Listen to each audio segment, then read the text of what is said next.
and Hecarim by just picking power in other lanes, whether it's the likes of LeBlanc in the mid lane for a really one-sided mid lane matchup, whether it's the likes of an engaged support in the bottom lane like Thresh. Both of these really good calls. We do have a remake, and it looks like Thresh is occupying the spot that Ashe was in. Yeah, it seems like maybe they weren't able to pick the champion they wanted, so not Ashe this time, at least so far. Thresh Rek'Sai, the first two picks. But it's the excitement, though. This is Dumbledore on Thresh, the playmaker that took that final of the Turkish Champions League by storm. Suddenly, even the likes of G4 are going to have to worry that if they cannot make this Thresh accountable, he can take over games. He's done it before. Yeah, but the Titans answer well with their second and third. Gragas, Graves are their next two picks. That looks to be the jungle there for Gragas, and the nice aggressive Graves for Lloyd there as well. We are, of course, going to get a bit of a reset here for Beşiktaş as they consider their next round of picks here. Currently hovering, the Jinx could see that one coming through for Nadius, but we'll see what they want to consider here. What sort of comp are they building? Because Thresh Rek'Sai really gives nothing away. Absolutely not. That's just a very flexible, pick-orientated mid-game champion. It's still a very relevant in the late game, so you're not giving anything away with the first round. Maokai, again,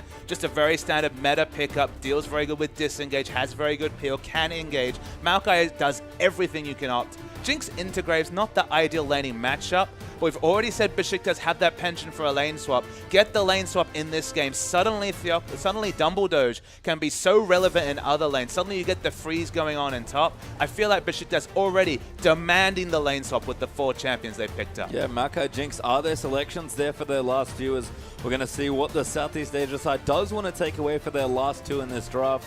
That, of course, will leave Beşiktaş with the last pick here, and bit of a funky hover there of the Udyr, but I'm sure they're mulling over their picks. They do seem to have to pick up a support and the mid laner as well. So what does G4 want to pick blinds? My big question. He's blind picked Cassiopeia in the past, and it is available this game. So it wouldn't be out of the realm of possibility, but suddenly you see a Thresh could be roaming towards you. Suddenly you see a champion like Rek'Sai who has excellent uncleansable ganks at level 2 with the flash on Burrow, and it just becomes so much more risky for Cassiopeia because for such upside, such hyper damage scaling in the late game, she can get preyed upon in lane, so it might just be a bridge too far. They might have to go for something safer. They're hovering Ahri, it's locked in, makes a lot of sense. Yeah, Ahri's super safe there, but Udyr is locked in there for Bangkok Titans, so someone is moving positions. That might be Gragas support, but stuff is going on here in this first game. Look, let's just hope it's not Udyr's support. As amazing it would be, I'm sure there's the likes of Atlas off screen who are cheering for the Udyr support.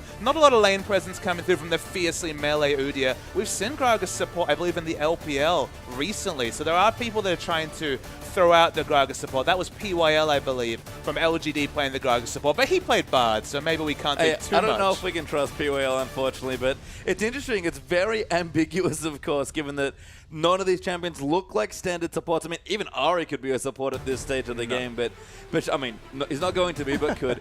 Gragas does make some sense to me. A lot of his jungle presence just comes from being strong with few items, so that does make sense, but he does benefit so much from Cinderhulk as well.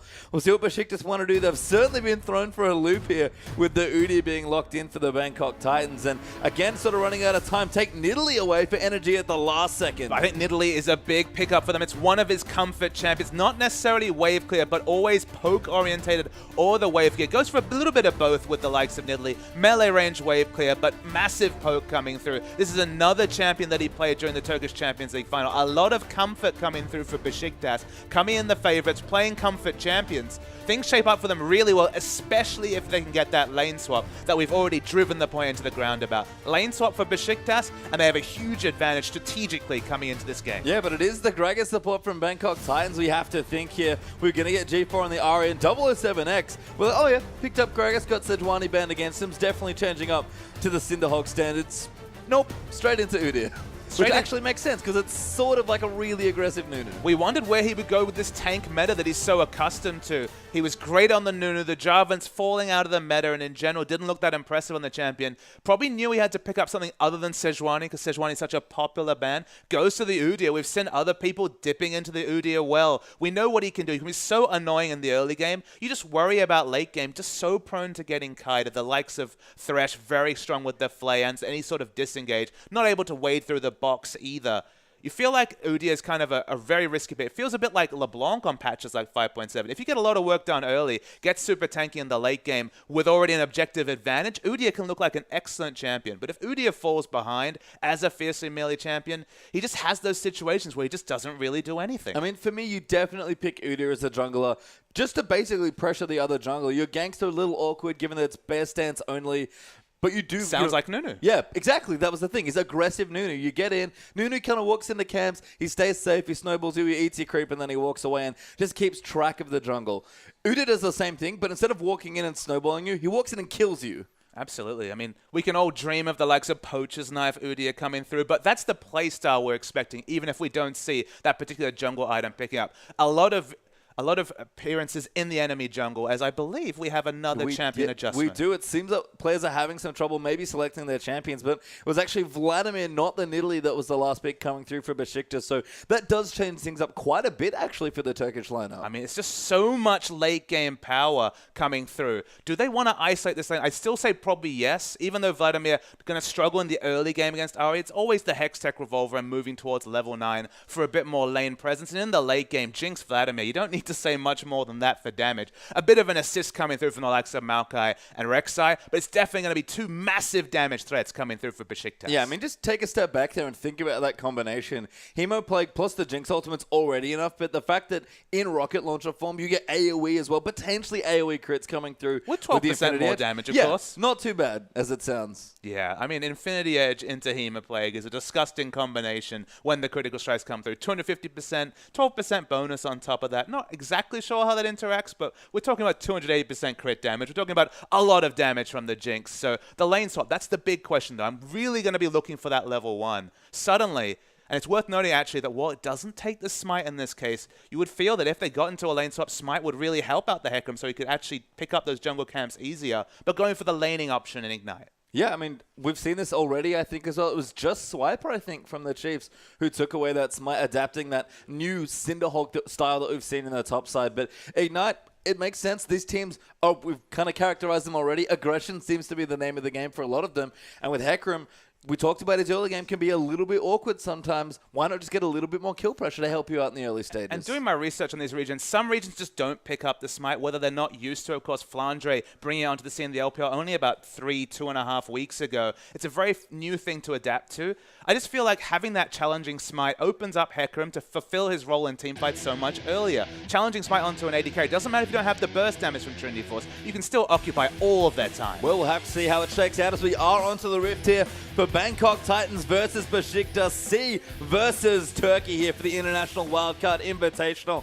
And do not adjust your screens. That is a 007X Udyr. We wondered where he would go in this meta, known for his tank junglers. Nunu taken away, Sejuani, the most obvious movement from there, taken away. And we zoom into definitely not Udyr on the Rift, happily dancing. And of course, that does leave the early pick Gragas that might have thrown Beşiktaş for a bit of a loop. That's actually down in the bottom side for Moss on support. So Relic Shield Gragas going to be the mix-up. Beşiktaş looks very standard. This is a practice-looking, late-game oriented comp. And Nadius is already in the top lane looking for that lane swap. But Bangkok Titans, they came to play and they have mixed it up already. Bangkok Titans haven't sniffed out the lane swap just yet. You can tell from the fact that the red team's bottom lane is on the top side of the map that it's definitely a lane swap initiated by Beşiktaş. Moss just throwing over a couple barrels to help out Udyr. He's going for a dance, maybe a little drink as well before he gets to his first camp. Mean, by the look of that bear stance Udyr dance, that was a very clever bit of flavor coming through there from the Bangkok Titans. As we are going to get the Phoenix leveled up first. 007X is going to wander down to the bottom side of the map, and it seems like Krug's into red is where he'll start. Theocles, we already praised his Rek'Sai in Champions that this guy finds ganking parts you wouldn't expect. And Rek'Sai, the unique thing about her is that she can do a bit of a Shaco impression, come over thick walls that you wouldn't expect with the unburrow, then even potentially flash instantly into position for the unburrow. So she's very flexible with her ganking pass, and a smart jungle like Theocles, suddenly, we mentioned this in Champions, that if we do see the lane swap, You're going to have to be so much more accountable with G4, as Nadius already starts the freeze. Thank Izzy when he gets to do his 2 items, and when's he going to get that Trinity Force? But we are popping back into the game, and Nadius executing his freeze wonderfully here. Just going to slowly last hit the top wave. We'll wait to see if there's actually any difference in when these creeps actually hit the turret. That's the big part time, is and how well you control the waves to ensure they keep pushing as the subsequent waves come in. On the minimap, can't really tell at this point. The hard freeze going on. Udia doing a bit of farming. And Thresh actually going to peek up to top, maybe pick up a couple levels, and the roam will be on. Yeah, I like this from Moss, actually starting the blue buff up for his jungler as well. Wants to get the ward down. 007X going to come in, and we might even see a support follow here as well. We haven't quite talked about it, but Gragas, again, a jungler known for early game pressure and CC. Not quite Thresh on levels of roam, but not too shabby. I mean, the level, too, if we're talking about the flash bodies, how much the flash bear slap, all those things are very relevant. So it'd be something different. They could even maybe get the Drunken Rage and opt into the earliest dragon we've seen so far in the IWCI. Looking at the minimap, looks like they're just trying to pick up the Rift Scuttler, but the dragon, a very realistic option for Bangkok Titans. Yeah, they might even look to take it away after they pick up the Scuttler, as they seem to be walking back to the Grom. We are going to have the blue buff taken away, of course, so Beşiktaş will be jungling on the top side of the map, and we saw the freeze started by Nadius, but Dumbledore's just not roaming. He's actually helping Jinx fast push. This is super fast push. They're trying to bait the teleport to top lane, because with 4 members meeting there after picking up the Gromp, no flash available on Hecarim, he would die instantly. So far, Warlock's been very smart not to try to enter this lane. Tholdren's still showing himself. They're taking their time to show themselves as a 4-man group, but now you can see everyone's in the top lane. They're trying to start the fast push. 4 people pushing, might even stop proxying the wave, but a great response here by the blue side going into that early dragon. So we talked about responding to these sort of lane swaps. So far, the first 4 minutes has looked great by both sides. I mean, the big thing here for Bangkok Titans, though, is that if you answer this turret for a dragon, it's going to be an instant boost of gold. Suddenly you have more roam items, maybe close to the mobility boots coming out for Thresh.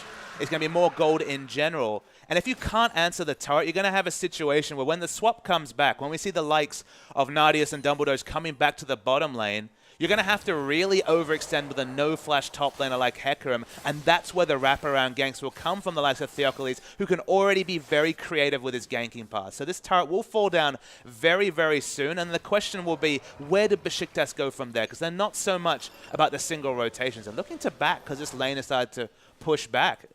Yeah, it's interesting. They're not looking to fast push now after getting so low. Yeah, they held the wave back, and they're actually going to freeze it here once again. So Dumbledore, unable to roam here, but not leaving quite yet, does take the cannon creep, though, away as well. Will now recall. Potentially will look for a roam there as well, but we do have Moss actually rotating to the top side, but that's very dangerous at this stage. It's only the support, remember. We see Gragas on the minimap might be forgiven for thinking that it's a top laner or the likes of a jungle, but it's only the support coming through, doing a bit of warding. Hecarim is going to slowly walk to the top lane. They've definitely prepped this turret earlier. Maybe they're just looking for a very creative turret dive where they just wipe out the turret and then suddenly Jinx gets excited and they pick up the kill. But it is surprising to see them put so much effort into damaging down this turret and it's not finish it off. It's on literally 100, 150 health. Yeah, I like it. Moss is here as well. Warlock has to think he's getting baited. It's suspicious at this point. It's very suspicious. And even Udyr is going to come up as well. But actually outnumbered in the top side of the map right now are Beşiktaş. So Warlock will get plenty of farm here with his friends by to help him. Yeah, the vertical jungling ended very, very quickly in this game. No more vertical jungling. Going 2v2 action in the top. No dragon spawning for another 5 minutes or so. So just standard lanes at this point. Graves versus Maokai, though. That's the result of all these changes. The Maokai definitely going to find an easier time picking up from the bottom. Oh my god, going in. Energy got so low from an all-in by G4, and 007X flashing over the Raptor cam to try and get the kill. So that was speculative, to say the least. He tried to be secret agent Udyr, 007, could not pull it off. Going to get a bit of turret damage down, but now the flash is down, and suddenly his gank presence goes from low to really low. Yeah, but great stuff from G4. Only used his Ignite there in the trade in Vladimir's defense. Did keep both of his summoners up as well, but good early pressure. Energy, though, able to get up quite high on health. Actually had a few potions there, starting boots 3 pots, it looks like there. So an early lead to the Ahri like we expect, but Vlad holding out just fine, especially after dodging the Udyr gang. So after that damage trade came down, Vlad was always going to be on the backside. We were going to expect Ahri to keep pushing in bottom. Graves has had, Lloyd especially has had basically permanently pushed bot lane. That should have empowered Udyr to have so much presence in the enemy jungle, get that counter jungling going that we talked about in Champions Select. But now that his flash is down, it's kind of awkward because even though he's very tanky, getting caught, you're caught. And speaking of getting caught... Yeah, Lloyd getting aggressive on Dumbledore here as well. Theocles also there. Does get body slam back. Moss will get hooked away, but the teleports come through for Warlock running in on top. They want to get so aggressive but can't quite find it without the ultimates available. And lots of trades back and forth. Cooldowns blown, but no one dies. They definitely didn't have the CC to pull off a successful game. They'll lose at least this turret, though, to be honest, was already super low. The big factor is, does Hecarim lose this massive minion wave after being denied from farm for so long? You can see in the rocket launcher form, just to push this wave in as fast as possible. Udyr, hopefully, 007X, honestly, his best move here would to be to freeze the lane and get that high item cap. Hecarim, who needs at least the Trinity Force to be relevant, as much of the CS as possible, and he pulls it off well. Yeah, that's exactly what he's doing. They even pops into Turtle Stance just to shake off some of the incoming minion damage, but Warlock, a Null Magic Mantle in the inventory to join in with some early boots of speed. I think he has an idea about how he's going to catch up here, and it's just wanting to go for the home guards. And look, he really wants to have the same presence as, well, look at this. Oh, look at you, looking all handsome in there as well, thanks to Destroyer. Those watching on, looks like 2 different screens, a laptop and a TV. Very creative. Very affluent members that we have of the party. We've seen 3, 4 monitors. Everyone's got their sick setup going. Yeah, and that's good. Again, want to know how you guys are watching, so keep sending those in as Warlock, holding his wave now on the top side of the map as well. Wanted to make sure it stays here for as long as possible, and like I said, I'm expecting some early home guards, so wants to just be as influential as he can when he does get his ultimate. So lots of credit to the Bangkok Titans. They've been very smart. They picked up the early dragon. The next one's coming very soon. We're seeing a damage trade. Yeah, ulti though comes through. Moss forced to flash away. Lloyd pops a heal in there as well. 007X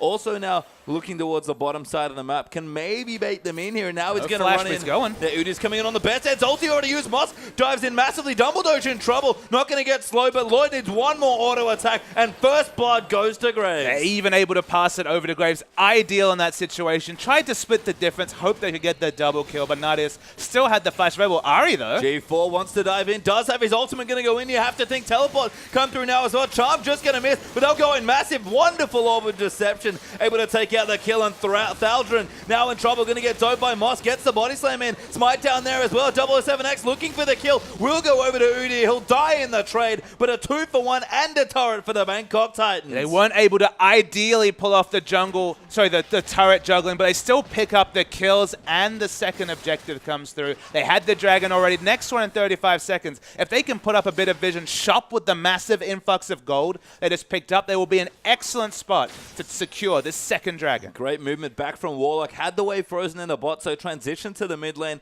just to cover there. And Ari G4, massive dive there as well. Comes back to lane against the Revolver with the Morellonomicon. And speaking of massive, not just that mid lane itemization, pickaxe and BF sword on a champion like Graves here from Lloyd, who has so much burst potential with that flat AD.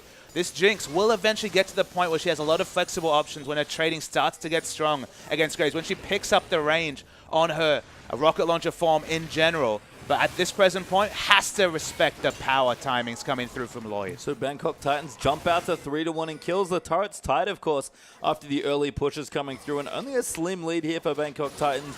Are up a dragon as well, and most importantly, the second dragon is now available. Look, they've been very smart in their rotational play. That was something that we definitely had a big question mark about the Bangkok Titans. Really showing the Southeast Asia region proud with their smart usage in the lane swap situation, in the early rotations, playing very smart. The second dragon is live. No one started off yet. Teleport's not available, so it'll be an isolated 4v4. Yeah, Theocles actually using his ultimate towards the top side. Will sense out the Udyr with the Tremor Sense. Moss there as well, maybe caught out, but Theocles maybe a bit too aggressive. It's 2v3 right now as they are going to go in, but Dumbledore joins in. Lands the hook on a 007X, but Warlock's joined in. The ulti there for Jinx. Warlock's takes a massive burst of damage and goes down to energy. 007X forced to flash out as G4 gets the kill onto the wreck side. Charm lands there as well as support. Gragas going to fall also, and Ari runs away there with the Orb of Deception speed, but a 2-for-1 trade this time for Beşiktaş. Yeah, the 2-for-1 trade suits them well, but it's important to notice that Nadius walked all the way from the bottom lane to try and get some kill involvements. Of course, did with the Super Mega Death Rocket splash damage, but it gives her plenty of time for Graves to push up bottom. try to equalize this CS advantage. Picking up this turret, though, that'd be a big win for Beşiktaş. This is the mid turret. Suddenly, they've always been very on point in their vision game, and you have so much more space to get aggressive wards down when you take out that outer mid turret. Surprising to me that G4 didn't want to defend that turret with a blue buff Ahri, but maybe just felt a little uncomfortable with 3 members pushing in. So the early turret advantage will go to the Turkish side. They're 2-1 up now in turrets, but maybe with people backing away, that dragon's still available as well. It's surprising. They had the timing. They were in position. They had just taken down the turret, you remember, as Dragon was spawning. But they haven't got any pink wards or any exclusive vision around this area. And even now, looking at the minimap, it's still quite risky. They still have a lot of darkness in the enemy jungle when it comes to DPSing down a quick second Dragon. You can see wards in general being put back down. Supports now have their sight stone, so look for the warding to increase. Dumbledoge as well as a pink ward in inventory. Scuttlecrab will go down to the Thai team as they'll take it out and get some vision around the Dragon, but looking to push in. Theocles eats a charm there. Good chunk coming through, but Lloyd so aggressive. Goes in, flashes with the ulti, but gets hooked after it. But Moss gonna join in as well, and that is some Graves play. That was some instant aggression. I thought it was Riven for a second. Their animation canceling to get the melee range buckshot. Aggression, we thought the advantage would go to Bangkok Titans, and you see right there why. Yeah, and they get a pick and take the Dragon. That's the style that they're importing here into the Wildcard Invitational from Southeast Asia, and it's looking wonderful so far. Still not quite with a gold lead, but keeping on top of those objectives. I mean, I can understand why Theocles was surprised. How often outside of laning phase do you see flash initiations from AD carries of all things? Didn't go for the quick draw, which has that slight animation, just went for the instant flash into death coming through, and they pick up the objectives. So worth it, I have to say. 007X hanging out, does take away the Krogs there. So Energy going to walk back to lane as well. Abyssal Scepter's been completed there for the Vladimir, so getting a bit stronger now as well. As we look down, no other major items completed right yet. It looks like Daldra and the Maokai going to be working on a Righteous Glory, I believe. And we have to kind of temper our excitement at the fact that Bangkok Titans are squarely in this game, because they're certainly not in any semblance of an advantage. 20.5k gold for both these teams, so almost identical in the gold. In fact, identical at this point. They have the 2 dragons in the pocket, and we've seen that teams, the Dragon Snowball can definitely be a massive win condition for the Bangkok Titans, but they certainly haven't opened up a lot of space. And looking at these comps, we said it during Champions that we have to remind the viewers again, the scaling advantage, Vladimir Jinx, need say no more. The late game team fights look squarely in the advantage of Beşiktaş. Yeah, and it's that gold lead being even certainly does mean to me that the objectives are the big thing here in this game. It's Dragons for the Titans and Beşiktaş look problems because you need to kill both of them. But if one of them's behind, or you're able to kill one and then the other just can't do a whole lot because, again, you're kind of in a more middle stage of the game, then that's a team fight that Bangkok Titans can absolutely win. And they have disengage options. I think the Gragas might actually be a big consideration in the late game, just because the one thing you can say about Vladimir Jinx, lots of consistent damage coming out. Vladimir in the late game has those sub-6 second cooldowns on both his AoE ability and the transfusion. As Lloyd, that was some real fast feet. He didn't have flash, remember, but was not punished for it. Yeah, did not get ganked there. We had 3 people actually in the area, as they might even look to dive here in the bottom side. Lloyd does not have help, although it's on the way. Ultis just to clear the wave out. Smoke screens the last 2 creeps as well. And look at the mind games, just running towards the enemy, and they run straight in the opposite direction. Being able, as Graves, a short-range carry whose wave is really about getting in a few auto attacks and then getting a melee range for buckshot. Gragas on the top side of the map. The fact that he even bought this extra 20-25 seconds for this turret to come down is relevant because it opens up a lot of action in other lanes. Unfortunately, G4 goes for the roam, doesn't get anything out of it, but it was smart play from the Graves. It was actually very clever the first time when he ducked out of lane just to be like, uh-oh, she's coming. I don't want to get ganked here. It unfortunately couldn't buy enough time for the gank as Theocles looking for something in the top side. Just finds the Scuttle Crab for now as we will see the blue buff possibly just given over here to Energy for some cooldown reduction. And again, if Beşiktaş are holding strong here at this stage of the game, that's where they want to be with their comp. 3-1 now up in turrets as well. Yeah, ironically, no mana jungler and no mana mid. Vladimir, a bit like Zed, very gated around cooldowns for consistent damage in fights. Don't really need it for the laning phase because already your transfusion, your big laning item, is on a very short cooldown. Warlock, though. Yeah, he's been ganked, forced the ulti out there as well, but they might still be able to keep chasing. Flash Arcane Smash will knock him up. Very tanky, though, is the Hecarim just from the W, but Warlock does end up getting the kill. The Thai top laner does fall down in that situation. Beşiktaş back away, but not able to pick up any objectives from this big situation. They can push onto the turret. Baron, not a realistic objective. In fact, not even spawning for 3.5 minutes at this point. Theocles actually getting caught. Very nice combo there from G4. Gets the first kill. Thaldron now in trouble as 007X going to run in. The Orb of Deception clips him a second time. Flash forward there. His energies also in the area. Wants to go in. Massive flash from Ari. Hemo Plague down now as well. But Vladimir might get himself kited. And 007X keep going. The Teleport's coming in. Yeah, coming through for Warlock. Wants to go in. Going to dive in onto the Vlad, who is forced to flash away. Both summoners now burnt as well. They'll keep chasing. Energy getting low. Gets ignited by the Hecarim. Slowed by the Udyr. And Warlock picks up that kill. That was really poor play from Beşiktaş. They got the pick, but there were no objectives to pick up. The outer turret and top had already gone down. They overstayed for a Gromp of all things and were punished. Now the snowball starts for Ari. We mentioned the fact that she gets strong enough to do damage to both the front line and the back line in a fight when it suddenly becomes super risky to dive in as the relatively squishy Ari. Death cap already completed. This is a scary, scary 17-minute Ari. And I actually like the very subtle Gragas Ari synergy. This massive Ari now who can dive in.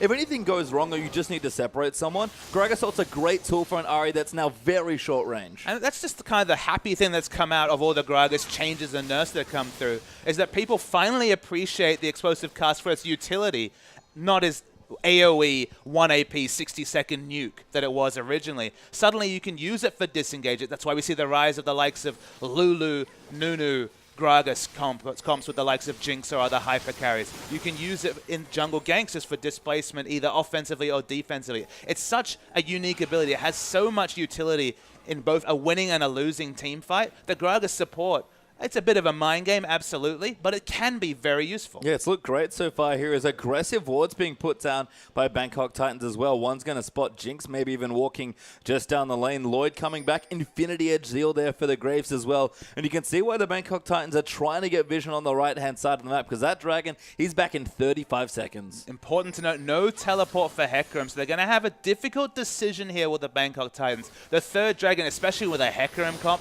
has so many synergies. Hecarim and Udyr suddenly that much harder to kite. Hecarim actually getting damage from his passive with the 5% movement speed. Again, the picks become easier from Ari. Movement speed always a very relevant stat, but it's definitely got a lot going on in the Bangkok Titans when it comes to movement speed synergy. But it's going to be an outnumbered situation. So Bangkok Titans, they need a pick before they even attempt what will still be an even numbers drag. Smartly, they're moving Warlock over now as well, who looks like he's pushed out the top wave back in their team's favor. It's a long walk for Maokai to get to this lane. It's a long walk before he can really start making them pay in a global sense. So this is the time to start the dragon before Maokai can choose between influencing the team fight or taking down an inner turret. Yep, and they're going to get Warlock and 007X on top of it. Maokai has to come now if he wants to, and it seems like Beşiktaş might just be giving up the dragon. The Seaside once again going to get their third straight. And this is just the value of being on blue side, getting lane swapped on and being able to punish it just from picking up the dragon on spawn. The second one a bit delayed, the third one coming out basically on spawn. Seeding away a first dragon, a second dragon, sure. I mean, they opted into seeding away the first dragon, but the third one of all things, suddenly Udyr, that much harder to kite in a team fight. Suddenly Hecarim, that much stronger, even without the Trinity Force being completed.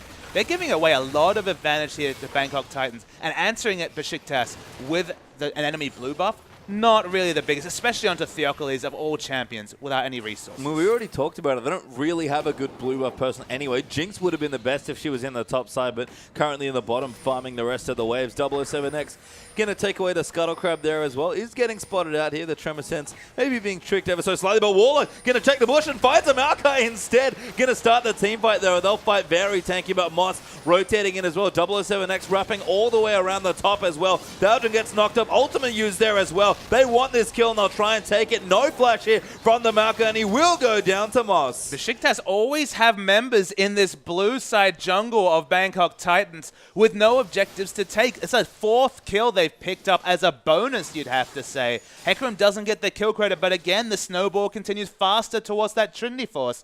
Beşiktaş, I'm not really sure what they're looking to do, because they're usually an objective-focused team. They've taken out the outer ring of turrets. It's the next step that's left them a bit puzzled, with Dragon being monopolized by Bangkok Titans. Yeah, and the Titans now building up an advantage. 1,500 gold ahead, so not a massively, but starting to get further and further ahead. You can see Warlock's finished up his Trinity Force. Didn't need the emergency home guards that I thought he might have. Just some Merc Treads, an extra Null Magic Mantle, and now a very nicely timed T-Force. And look, I mean, Beşiktaş can rest in the fact that late game looks wonderful for them. They still have those synergies we speak about. But late game against a 5th Dragon team suddenly doesn't look so wonderful. Suddenly looks like a struggle. They need need to get those 6% stats. As G4, he's very strong, but can't get the pick just yet. No, not quite. Maokai a little too tanky there with the Merc Treads and the Catalyst. Even the Frozen Heart finish to help fight the Udyr and the Graves in particular. Even Hecarim doesn't really like all the armor, but we do have a locket for 007X. He's got his Cinderhulk and the Giant's Belt up now as well. Lloyd with 2 items also there on the top side of the map, and I love all the CDR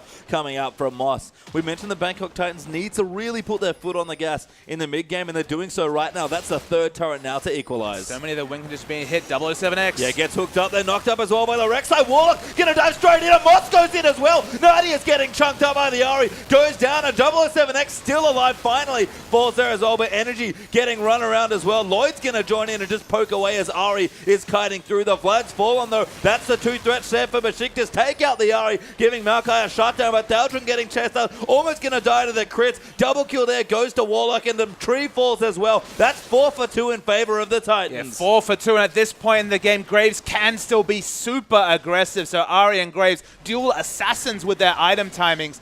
Death Cap, Morellonomicon, Infinity Edge, Static Shift is huge power spikes for 22 minutes. And the tankiness is just not there for Beşiktaş. They still need to buy time to get these items, but they're being punished, whether it's turrets, whether it's dragons. Bangkok Titans just playing excellently around their win conditions. Yeah, and the gold lead's starting to snowball a bit now as well. Closer to 4,000 ahead in this situation. You can see Nadia's got the 2 items, but could not peel all of that front line. I mean, he just got surprised. Ari showed up behind him and instantly killed him. I mean, they didn't have vision around mid for whatever reasons. Their minion wave line had died, so they didn't have the vision of the creeps, and they seemed to be surprised by the flank from Ari, despite they were being surprised by a flank next to their inner turret. And again, it's just been Bangkok Titans' lovely positioning, playing aggressively up. Ari now building in towards a Zhonya, so not even going for the Void stuff quite yet. Doesn't need it, given that there's not even a locket being looked at right now from Beşiktaş. Just haven't been able to fit one into the rest of the builds. 4th Dragon will be up for them in a mid at 45 as well. Beşiktaş currently still shut out of the objective. Everyone's getting stronger. Even Udyr's getting massively tanky, looking for a Warmogs, and this is the worry for this sort of team comp. When you fall behind like this and you can't scale to the late game, doesn't matter how good your late game is if you never get there. And with the Zhonyas, they have so many options of dealing with Nadius, who's definitely the person they're trying to focus fire on. We already mentioned Hecarim always has 80 carries written on his agenda to deal with in team fights, but Ari with a Zhonya suddenly can go for that aggressive dive, take the Hemoplague, just stasis through that damage. As long as he swaps his life for Jinx's, should be a team fight win for the Bangkok Titans. Sieging pretty difficult with an Udyr especially, but they're getting a lot of work done. Beşiktaş really respecting the power of this Southeast Asian team. You have to respect the RA charm as well, because if you get poked down, things will start going very wrong, and Lloyd's able to position aggressively and deal good damage to this turret that's already at 50% health. And we brushed over Warlock for a second, but just to go back to the build, the Trinity Force coming through makes a lot of sense, but I love the MR here, because who's he trying to kill? It's the AD carry, and what does he need to worry about then after that? Only magic damage. The only thing he hasn't fit into his build is the Home Guard enchant, which probably will have gold to pick up soon. Not rushing towards that just yet. Honestly, they haven't needed the flank engages from the Hecarim. They're doing it just fine from the Ari so far. And as you mentioned, the locket not being completed, much more selfish itemization coming through from Theocles on the Rek'Sai. Probably the most obvious person to pick up the locket for the team. 4th Dragon's coming down. Again, the stats from this one maybe not immediately relevant, but the timer just starts to go in the game, and it's going to be an early one. It's going to be 31 minutes if they can rush down this 4th Dragon. Yeah, or helping with the pushes, I guess at least semi-relevant. Just being able to snowball, push out some turrets, and then open up space for your 5th Dragon. Dragon's so weird with the way it stacks and snowballs, but they're little advantages, but when you stack them on top of each other, they add up to a very big snowball. The Home Guard is completed by Hecarim, but isn't opting to stay in base, so only going to get him back to things. So no extra stats picked up, although he did finish the Warden's Mail, so that will be relevant in a fight. This is finally the time. The 4th Dragon of all is the time that Beşiktaş decide they have to hit the go button.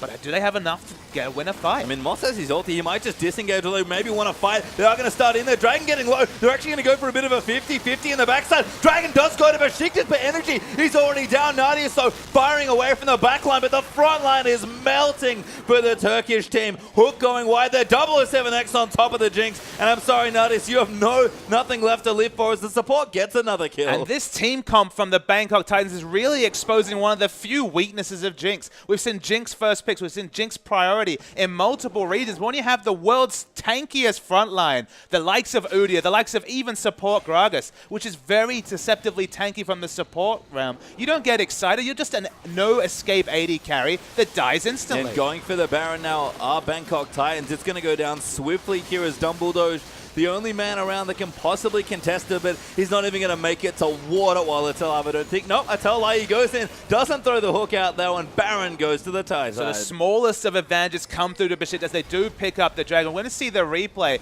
At this point, it looked bad. G4 had already used his first ult charge, and I thought, okay, they're not going to be able to get into Nadius. He's free hitting, but doesn't have that many items on Jinx. And the Super Mega Death Rocket, they just never became a situation where there was going to be a reset for that Get Excited. They're all so tanky. Even the Hecarim, above half health. 007X, less than half health, but this is Udyr we're talking about. Jinx can do nothing, and she watches their team loses 4 members. Yeah, now 8,000 gold ahead for the Bangkok Titans as well. Luden's Echo completed now for the Ahri. Not the Zhonya's that I thought it might be. Going for much more aggression and overall team fight damage. A secondary giant spell to go with a Righteous Glory that 007X has moved in. Sorry, that's the first one. He just finished a Righteous Glory because he wanted more aura items. Warlock now with a Frozen Heart, plus the Spectre's Cowl and the Merc Treads. 3 items done for Graves.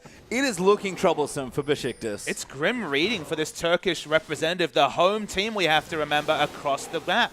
Everything is looking wonderfully strong for Beşiktaş. Has actually gone for the Merc Treads here, has the Ahri, just respecting, I guess, Dumbledore's CC, Maokai to some degree as well. Is looking to do consistent damage. Whenever you're a champion like Ahri with short cooldowns, it's not necessarily about the burst damage at the start of a fight. It's kiting back, doing consistent damage to make up for the fact that Graves, he's all about burst from the AD carry role. I know Spawn, one of our other commentators here, loves the Merc Treads right now, and it makes sense. In this sort of tanky meta with CC everywhere, Merc Treads are at a premium right now. I mean, they're just trying to break the base. They don't necessarily have the rage to do it. Graves not the best turret sieger, you'd have to say. But Warlock's already strong. Of course, now has the Frozen Heart. Short cooldown that Rampage means plenty of Trinity Force procs. And Maokai, one of his few downsides is just can't stop people who do good turret damage because he doesn't have the damage to force them away. Yeah, tower goes down there. Just too much damage, and Beşiktaş can't move into fight. Bangkok Titans have the Gragas ult as well if they really want to commit to taking out structures. That's been one of the nice things we've seen coming through as Warlock going in a bit too aggressive. Needs to find the ulti. Tanking turret though. Locky comes in and Lloyd's walking around the side, but 007X, he's so tanky, and G4 dives into the back line. Gragas ult splits everyone. Theocles going to go low. Thouden dives as well, and the front line's dead for Beşiktaş. 007X dives into the back, and that's 3-0. It's looking like the first big upset of the tournament here, Pastry Time, as Bangkok Titans in a very difficult game with an execution-heavy comp have executed perfectly. I thought their win conditions would be a bridge too far. Make one small slip, and suddenly Vlad and Jinx run rampant through your team fight. But they just can't kill the Udyr. No, and they've exploded. Now Nadius eats it. Charmin goes down instantly to Lloyd. Energy now going to get dove here as well. Turrets melting in front of their eyes. Zhonya's just to buy a little more time, but energy melts as Warlock gets a double. That's the ace coming through for Bangkok Titans, and they finish the game just destroying the Turkish side's first outing. And we wondered what the thing that Udyr would contribute as this kind of sideways pick, forcing Gragas into a support role, but was completely justified just because Udyr could run at Jinx, and that's the one thing. Udyr can definitely run at people. Doesn't always get to them, but in this case it didn't matter because they couldn't kill any of the front line coming through. Gragas, Gragas in this game, of course, Gragas into the Udyr, into the Hecarim, just not killable from a Jinx perspective, even with the Hemoplague spreading onto multiple members every fight. Never got excited, just sat in the backline doing a little bit of chip damage, while the rest of the Ahri and Graves especially run rampant through the Beşiktaş lineup. I mean, certainly when your front line is starting to melt to your opponent's carries, you sort of realize that the problems are everywhere, because it doesn't even matter if you can't peel the front line, because your front line dead and all of a sudden you have nothing left to help you peel for you. That's the thing. Jinx doesn't have self-peel, only has that passive, which makes her look like a mobile champion when she's winning, but for once we see her punished, just an immovable AD carry at the back, no front line to fight around, and Beşiktaş, just a very surprising loser this game. Bangkok Titans, they got their big victory. Yeah, very creative stuff there, and a strong showing after what was a fairly even early game, you have to think. We talked about it. Things were going well. They were farming away, and all of a sudden, the Bangkok Titans, their aggression finally rewarded, you have to think, because they were arguably over-aggressive in the early game, and they just took the ball and ran with it all the way to the end. But the thing is, they understood their win conditions, and I thought I asked a lot of questions about whether they could pull off. I think they pulled off everything with aplomb. The flash from Graves especially was a complete highlight. We don't see that often in competitive play. Flashing for the buckshot kill onto the jungler, but it opened up another objective, it opened up their second dragon from memory. All the controlled aggression in the world. You know, sometimes when these teams lose, if they had lost this game, it would have been reckless aggression. But controlled aggression was the story from the Bangkok Titans, and it obviously took Beşiktaş off guard. Yeah, I mean, losing just that one dragon, I guess, towards the end was the one fault. But honestly, they won the team fight handily and just were able to push from there and take the Baron. So even that one dragon didn't matter too much. But we do have a replay now as well. So we'll wait and see. One of the big fights in this game. So there's only a 4,000 goldie at this point. This was a fight that actually looked like it could go Beşiktaş's way before I remembered that nobody could die on this Bangkok Titans line. They're already so tanky. Look at these item builds. The one thing you mentioned actually earlier in the cast, no locket was ever completed for Theocles. Doesn't have it in this situation, but Udyr, full tank, has the Cinder Hulk into the locket. At this point, Trinity Force already completed, then cost-effective armor and magic resist for the Hecarim. And I mean, even Gragas can just sip on that Drunken Rage, has already a nice health stack, so I'll roll the tape in this situation. So I believe this is where the Dragonsteel, yes, this is where the Dragonsteel comes in. So the objective looks good in this case. They try to DPS down the dragon. Ahri's caught up. The dragon falls down low. It's stolen away, which is wonderful. But look at this. Nadius is free hitting in the backline. It's just not doing any damage because no one falls low from Bangkok Titans. They have so many item timings. And Nadius needs what? A Bloodthirster and a Last Whisper to be relevant. Can't break through anyone. Udyr running at you is suddenly a super scary thing because you don't have a gap, because you're not Ezreal, you don't have the Arcane Shift to get away. She dies in the backline. That was just the story of what happened this game. Bangkok Titans, they took it over and they never looked like losing. Yeah, their lead, especially at that last fight, was just too much. I just noticed when we watched it back, Lloyd was the one trying to take away the dragon. That AD carry with 2.5, almost 3 items. He got zoned out completely, had to just try and free hit the jungler, got zoned out by a Thresh box trapped in the dragon pit, and it just didn't matter.